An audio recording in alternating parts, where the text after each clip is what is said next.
Hello, Brian Solis. Welcome to the DoingCXRight show. Stacy, right in there with energy and enthusiasm. It's really, really wonderful to be here. Is there any other way? Yeah.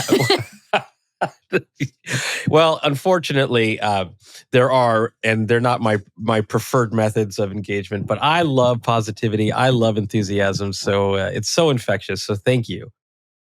Yes. Well, I'm very excited to have this conversation with you. I've been following you on social media and a fan of your content and books. So we're going to get into some of that detail. But before we do, please tell my audience, who are you? What do you do professionally? Yeah, I'm still trying to figure that out. My name is Brian Solis. I've been a longtime analyst, purveyor of all kinds of things around innovation in Silicon Valley since the mid 1990s. I've been a startup advisor, helped, I think, launch over 1,000 startups in my time. And then somewhere along the way, once I became an analyst and started writing research about the future of where everything was going, I set my focus on enterprise organizations, big companies, to help them.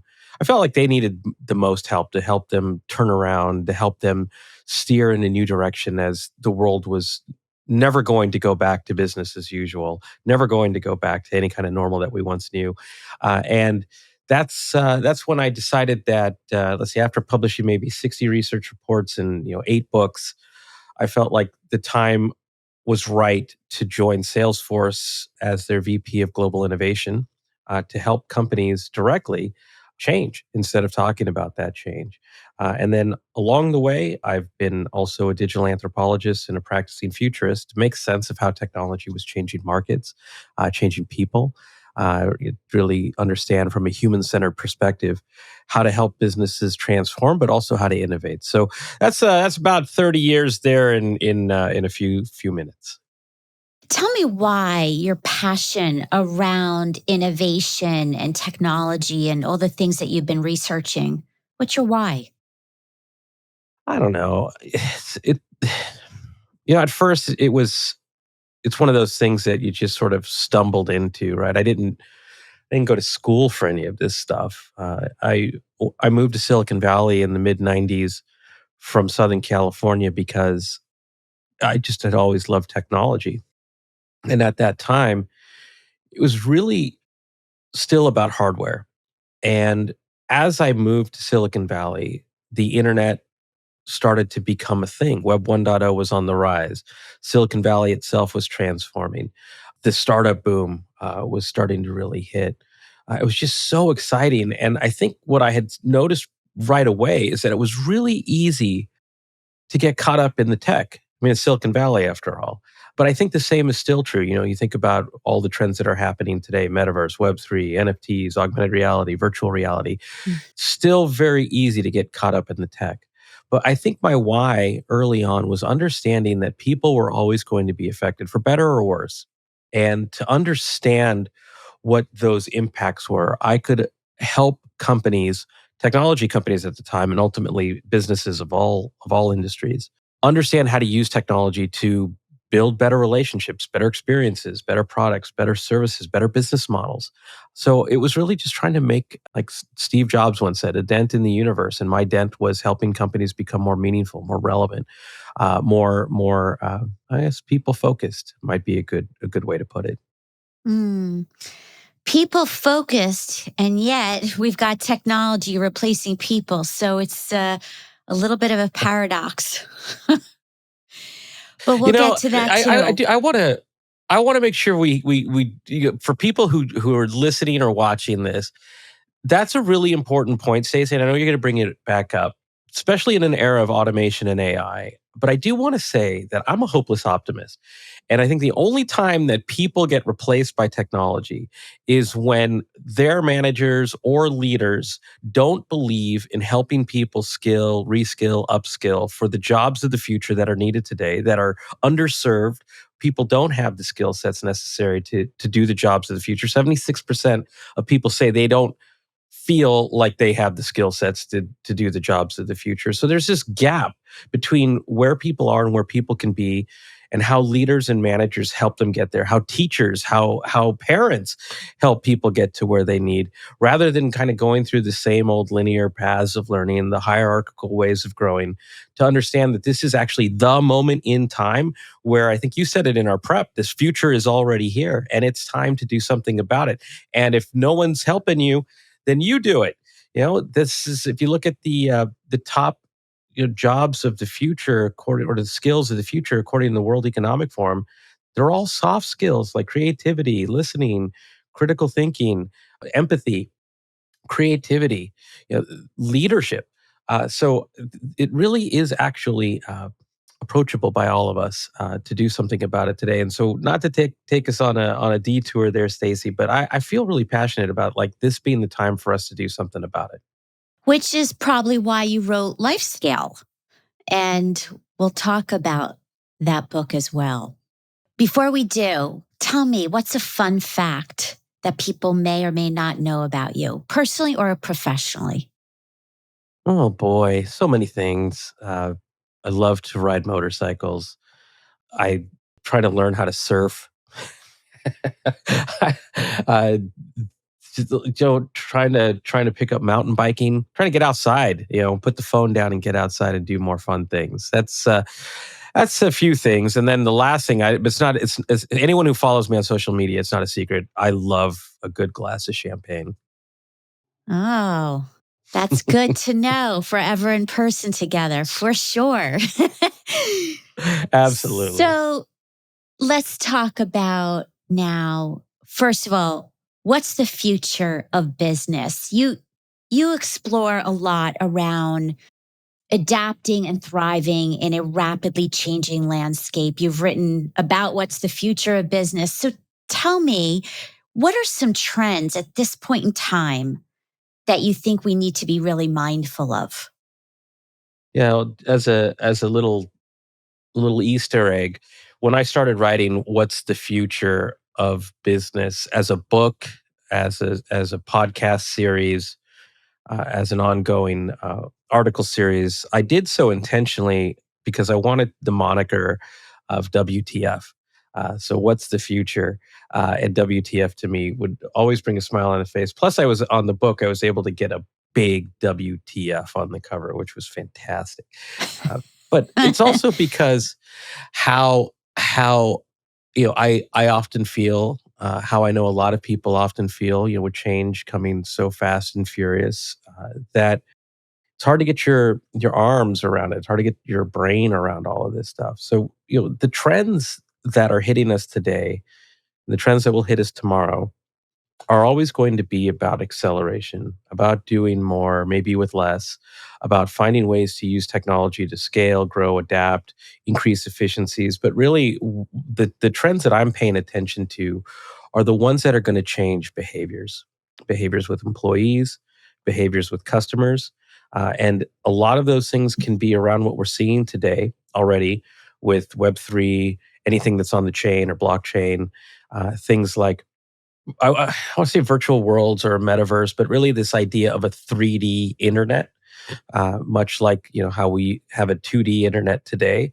The web will also coexist where you're going from standardized 3D websites to 3D websites. Think about immersive shopping. Think about immersive entertainment. So that'll be a trend that'll definitely change behaviors here on the horizon, and sort of augmented with AR and VR, and most importantly, what we're going to see from Apple in the next 2 years with Apple Glass or whatever it's called, and the ecosystem that it's going to introduce to support that, which is super fascinating. But in the end, in Silicon Valley, well, in any innovation shop, human-centered design is a real big deal. So whatever trends you're paying attention to or you're looking at, automation, AI, you name it, every single one of those is going to have a potential and a likely impact on how people shop, how people behave, how people work. And paying attention to that will allow you to see different problems and also to see different solutions to those problems, because you don't have to be disrupted by all these things. You can actually be productive You could be creative. You could be imaginative so that you're in front of these trends and you're surfing them like a wave rather than the wave crashing down on you and forcing you to have to try to paddle and react to everything. Mm. So, right now in this moment, there's a lot of hype and chatter around Chat GPT and how artificial intelligence is rapidly changing the way we work. I know, by the way, that maybe in a year from now, maybe in 6 months from now, we're going to look back and laugh at the conversation we're having because I think that we're at the beginning of this explosion with this Chat GPT that just happened. So, with that said, where we are right now, what's your perspective on this AI technology? Yeah, Chat GPT, Lenza, Dolly, all of these projects, especially those powered by OpenAI, for example, is one big public endeavor to have people at scale train the AI brain. So even though it's a novelty for a lot of us, it's helping the system to learn, and it's improving its ability to be artificially intelligent. It's also very fascinating in that you look at some of the early adopters around ChatGPT, and it makes you smile or laugh or be horrified in that students are using it to do their homework, and it's it's for the most part it's actually become a problem pretty quickly. Thinking of that as an example, it shows you how willing we are as a race, as a human race, to let go of our own intelligence and give it to the robots to go do certain things rather than taking our work, our writing, our homework in this case, as a chance to expand our own brains. And so, ironically, we're almost letting the robots do our jobs for us rather than learning how to augment that technology to improve our work or to be more creative in our work. And I think it's a healthy endeavor, to be honest with you, in that with the right mindset, meaning that we're going to approach it to see how we can use this technology to do things better, to challenge ourselves to be better, then we can grow as workers, as artists, as students. And I'll give you an example. I'm writing my next book. I gave myself an exercise to see if ChatGPT could write better paragraphs around subject matters than I could. Could it be more artistic in its expression, more empathetic, more immersive or embracing, and could it simplify difficult concepts? And I'll tell you, it was very scary to see how well my competition works, and it did challenge me though to think more, to be more present, to be more in the moment, so that I could be a better version of an artificially intelligent writer. I'm fascinated by your use of the word competition because I never thought about it that way. Yet, in a sense, it is a blessing and a curse. Yes, indeed. Indeed. If you think about it used to be called Jarvis, and I forgot what its new Jaspers. Yes. It's a new name. It's the same Yes. thing. That's also based on the OpenAI project, and it is Right. basically what GPT or ChatGPT is doing is that it uses the same brain to develop content for writers, bloggers, authors. So, in a Sure. sense, it is. I hope it doesn't get to this, but it is, in a sense, doing the work that you and I do in the hopes of maybe easing our workloads, making it easier to write, training the brain to be better for other writers. But we're giving up an important part of our creative muscle, our artistic ability, our creativity, our ability to express or communicate.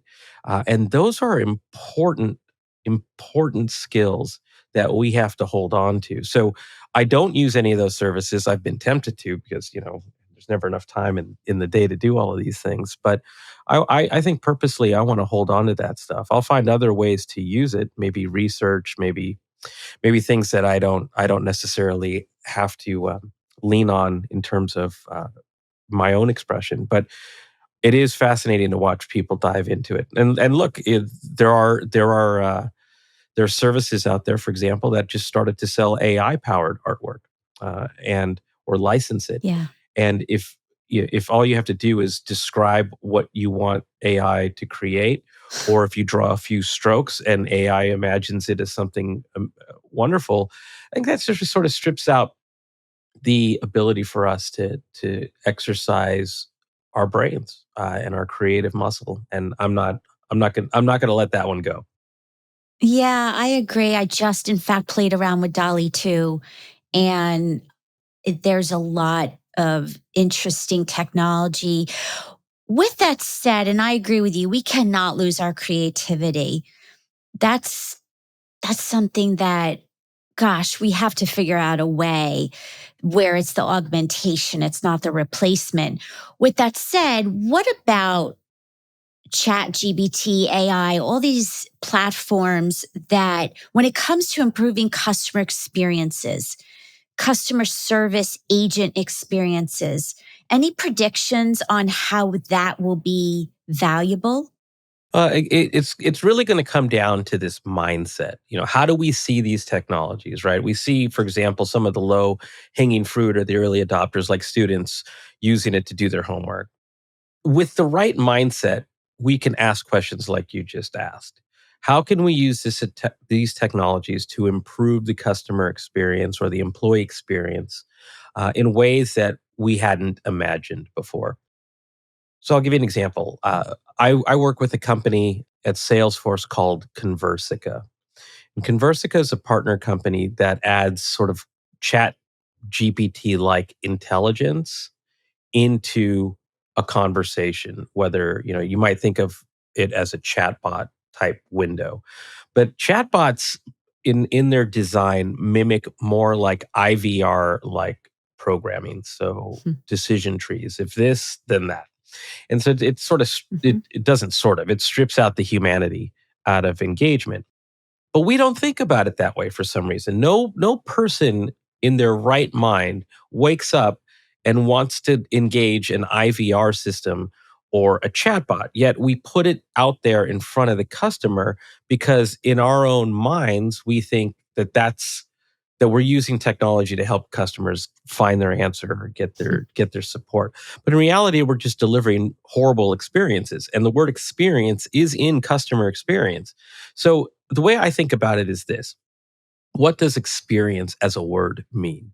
It means an emotional reaction to anything. And you're going to have an emotional reaction to an IVR system or a chatbot, and it's going to not be a good emotion. It's going to be a negative emotion. And it's something to keep in mind that when it comes to technology, for it to be truly human centered, we have to think about the humanity of it, the emotionality of it, the psychology of it, because there are only two moments a customer or any human being will remember about any moment: a moment that sucks or a moment that's brilliant or delightful or wonderful or special or personal. Everything in between those two extremes is forgettable.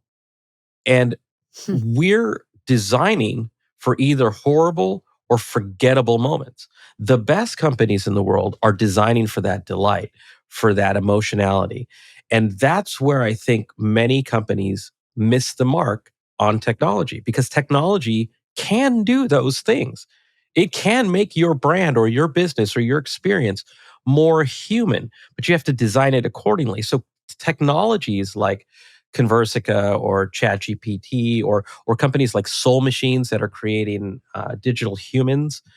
These are all wonderful opportunities to use technology to make more meaningful experiences for customers rather than this, let's get something cheap in there to scale and engage people so we don't have to use expensive human resources to address these things. I believe that with the right mindset all companies can use these technologies to completely reimagine the customer journey, to reimagine touch points, and to be better at developing customer relationships because they got to, right? The next disruption, it might be a pandemic, it might be something related to climate, but it's always going to be companies that figure out how to do better at engaging people. And there will always be people who use technology to get further away from people. One of those is going to Mm. win. Wow, that's powerful. Yes. So, your newest book, Life Scale, talks a lot about how we need to be more focused. There's so many distractions with thanks to technology at our hands. And this most of this time we've been talking about technology and how it can make us more efficient. Yet at the same time, there is this paradox. Talk to me about this book and what you want people to understand, especially as technology is exploding rapidly. Well, thank you. Thank you for bringing that up. It is of the 8 books I've published, it's the first and only personal book. Every other one of them was focused on the future of business in some application. So the importance of this book is that it's also, I've also studied how technology is designed to be distracting, how technology is designed to change your behavior. If you think about Instagram or Snapchat or Tumblr or TikTok, each one in their own right is designed with processes called persuasive design. And it is because they have to change your behavior in their favor so that they can monetize your attention. And the more you use these products, the more you use these services, the more it has to keep you enthralled and keep you engaged as a creator and as a consumer. And though the thing that they didn't study was what were the longer term effects of changing your behavior from capturing your attention and holding your attention. And those studies didn't really start to happen until recently. I The only reason I started this to engage those studies earlier was because I found myself affected. I was trying to write another book, and I just couldn't engage my brain the way I had used to for deeper work, for flow, because it was just constantly trained to be distracted. And that research, we could do a whole show that talks about the scary things that I learned about that. But in a sense, what I realized was that I wasn't going to be happy living my life at at that pace and at that superficial level. I needed to get back to creativity, to deep work, to flow, to be able to think differently, to find patterns, to solve problems. And to do that, I had to rewire my brain and my biology to not be distracted. And it's an art and a science. It turns out that I spent 2 years researching how to do that without giving up these things, because you know I can't, just can't do that these days. But I wanted to take control rather than let it control me. So the book Life Scale is about that journey. First, it explains sort of what's happening to us, what's happening to you. It explains certain behaviors that we do today, the reasons behind those. And then the rest of the book is really about recentering your life for this new world because it's only going to become more Mhm. distracting. It's only going to become more immersive. We're going to wear things on our face at some point. We're going to embed things under our skin at some point here. So it's a lifestyle choice to be scalable for an intentional, purposeful, more creative, more meaningful life. And so that's the foundation of the book. And I'll be honest with you, even though it solves these problems, it's not a book that people were ready to pick up. It's you have to know that you have a problem, or you have to feel like something's off or something's wrong, and you have to want to Mm. do something about it. And I learned that in a world where you have technology like ChatGPT and students use it immediately to do their homework for them, that that people don't want to do the hard work. So of the books, I think it's the hardest one that I found people to embrace. I hope that changes over time, and certainly, in a world that got accelerated by being digital first in 2020, I am seeing people pick it up and intentionally try to improve their lives. But boy, what a journey to learn that lesson. Well, we might need it the most now. So timing is everything. Well, as we're getting to the end, I'm going to give you some rapid questions before we Uh-oh. wrap Okay. up, which is first of all, what's the best leadership advice you've been given or you've given to someone else? Rapid, huh? Okay, here we go. I'm going to lean on one of my previous bosses. His name is Dan Post. He used to say, "Always embrace three words," and I actually tell this story in life scale: be, do, get. Visualize who it is you want to be and why. Then do the things that help you become that person today, and thus eventually get that desired outcome by doing the things today of who you want to be tomorrow. I love that. What about your advice, the one takeaway you want people to remember? Imagine if you had tons of CEOs and leaders in my room right now. What do you want them to remember? You are not your customer, and you are not your employee. That you all need an undercover boss moment to remember what it feels like to be the customer, to be the employee, to be empathetic, to realize that what you think and what they know are in fact two different chasms, and it's only getting further and further apart. And that people feel like you don't get them, customers and employees.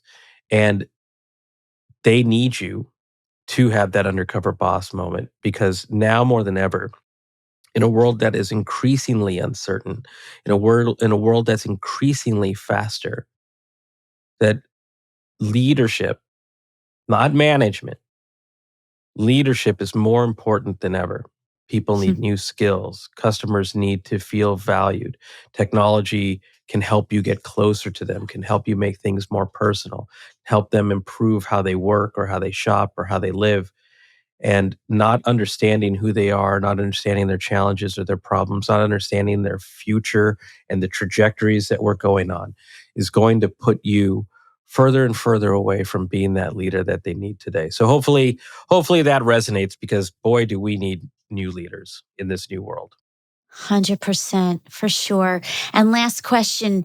If you could go back in time to your younger 20-year-old self, based on what you know now that you didn't know then, what would you tell younger Brian? So many things.